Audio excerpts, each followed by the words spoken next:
नमस्कार, मैं हूं डॉक्टर देवांगी जोगल, जोगी आयुर्वेद हॉस्पिटल, सूरत से। दोस्तों, आजकल ज़्यादातर लोगों का एक बड़ा सवाल यही होता है कि हमें घी खाना चाहिए या नहीं। क्या घी से कोलेस्ट्रॉल नहीं बढ़ता? हमारे पास आने वाले ज़्यादातर पेशेंट्स को हम प्यार से कहते हैं कि गाय का घी खाइए। हमारी बहुत सी दवाइयाँ ऐसी होती हैं जो घी के साथ लेनी होती हैं। पंचकर्म में तो हम लीटरों के लीटर घी पिलाते हैं।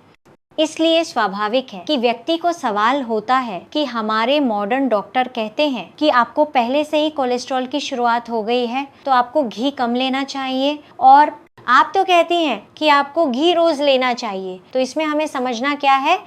तो चलिए आज हम आपकी इस समस्या का अच्छा सा समाधान कर लेते हैं।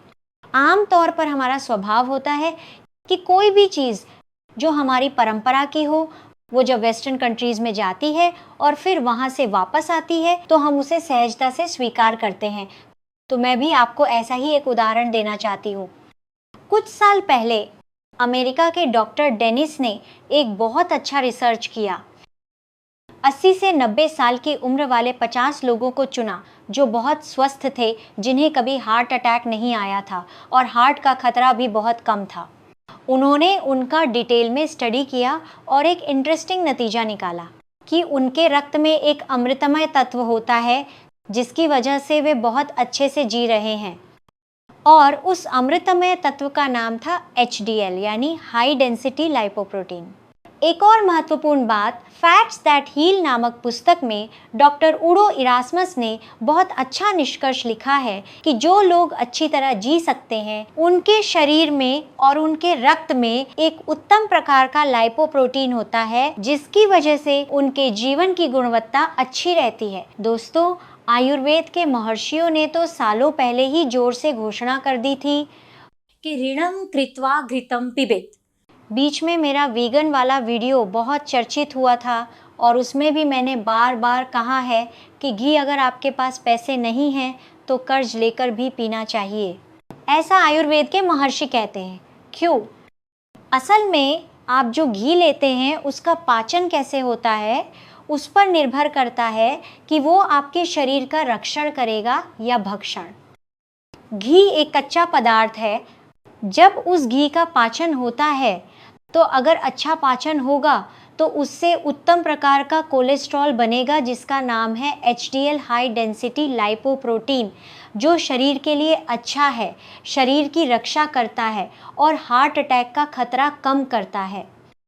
अगर वही घी ठीक से नहीं पचता तो कच्चा आमरस यानी कच्चा स्निग्ध तत्व बनता है जिसका नाम है LDL लो डेंसिटी लाइपोप्रोटीन, जो शरीर के लिए हानिकारक है, और इसके कारण शरीर में अनेक रोगों की संभावना बढ़ जाती है। घी के गुणों की बात करें तो घी उत्तम अग्नि प्रदीपक है।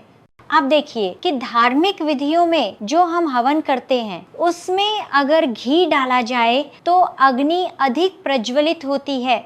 उसी तरह जब हम घी का सेवन करते हैं तो हमारे शरीर में मौजूद जठर अग्नि अधिक प्रज्वलित होती है और पाचन क्रिया बेहतर होती है। कोई भी डाइजेस्टिव डिसऑर्डर हो उसमें अगर घी का सेवन किया जाए तो हम उस रोग को अधिक अच्छे से हर सकते हैं। कब्ज का उत्तम औषधि घी है। हाँ, ये बात महत्वपूर्ण है कि जब भी आप घी प्रयोग करें तो अधिकतर आप गाय का घी ही चुनें, यह अनिवार्य है। घी का दूसरा महत्वपूर्ण गुण है योगवाही। योगवाही यानी जो चीज़ जिस प्रभाव में मिले उसकी असर को बढ़ा दे।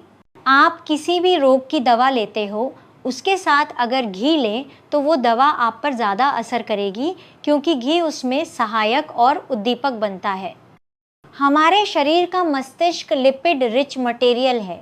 शरीर का हर सेल जिसकी सेल वॉल फॉस्फोलिपिड से बनी होती है, यानी जो भी चीज़ डाली जाए वो भी अगर लिपिड रिच हो तो शरीर के टिश्यूज़ को उससे पोषण मिलने की संभावना सबसे ज़्यादा होती है। घी के दूसरे गुणों की बात करें तो वो स्वरीय है। ये आपकी आवाज़ को अच्छा बनाता है। उसी तरह वर्ण्य है, ये आपके रंग को निखारता है, आपकी त्वचा को चमकदार रखता है, यहाँ तक कि बुढ़ापा भी पीछे धकेल देता है, और त्वचा में झुर्रियाँ पड़ने की संभावना भी घी के सेवन से कम हो जाती है। घी बल्य है, बिना कारण अगर आपको थकान लगती है तो गाय का घी उसे दूर कर सकता है। इसके अलावा घुटनों का घिसाव, कमर के मणकों का घिसाव, इन सब में भी कहीं ना कहीं घी की भूमिका है। हम कहते हैं कि भले आप उम्रदराज हों, लेकिन अगर उचित मात्रा में गाय का घी लेते रहेंगे तो जो ओमेगा 3 फैटी एसिड शरीर में घटता है उसे कम होने से रोक सकते हैं और घुटनों में लुब्रिकेशन बना रहेगा, जिससे घुटनों के घिसने की संभावना कम होगी। साथ ही घी चक्षुष्य है, यानी आँखों के लिए उत्तम है और स्मरण शक्ति बढ़ाता है। मेरा मानना है कि आयुर्वेद के महर्षियों ने कहा है कि अगर आप अपनी सभी इंद्रियों को 30 वर्ष के बाद भी बनाए रखना चाहते हैं तो हर रोज रात को सोते समय नाक में गाय के घी के टीपों का नस्य करें। कम से कम 2 से लेकर 4 से 6 बूंदें हर रात अगर आप नाक में डालें तो वो मस्तिष्क तक पहुंचता है और सभी इंद्रियों को ठीक रखता है। स्मरण शक्ति की बात करें तो ग्रास्पिंग पावर और रिकॉलिंग पावर दोनों चीज़ें गाय के घी के नस्य से निश्चित रूप से बढ़ाई जा सकती हैं। अब आपका सवाल होगा, बहन आपकी बात तो सही है, लेकिन कौन सी कंपनी का गाय का घी मुझे लेना चाहिए? तो मैं सभी से यही अनुरोध करूंगी कि हमारे परिवार के लिए सबसे अच्छा घी वही है जो हम घर पर गाय का दूध जमाकर उससे मक्खन बनाएं और उससे निकला हुआ वलोण का घी, वही हमारे परिवार के लिए उत्तम घी होगा। आयुर्वेद के महर्षियों ने तो बच्चों, गर्भवती स्त्रियों, प्रसूता, वृद्ध सभी को भरपूर मात्रा में गाय का घी पिलाने की बात कही है।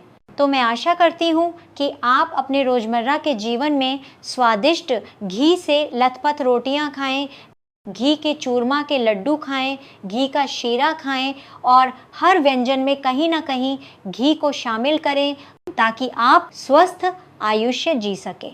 दूर दूर तक मन से ये निकाल दीजिए कि घी से कोलेस्ट्रॉल बढ़ता है। अगर आपकी पाचन शक्ति अच्छी होगी तो घी से आपको उत्तम प्रकार का कोलेस्ट्रॉल ही मिलेगा और आप अपनी सेहत को सुरक्षित रख सकेंगे। आशा करती हूँ कि यह जानकारी आपके लिए उपयोगी होगी और आप इसे दूसरों से भी जरूर शेयर करेंगे।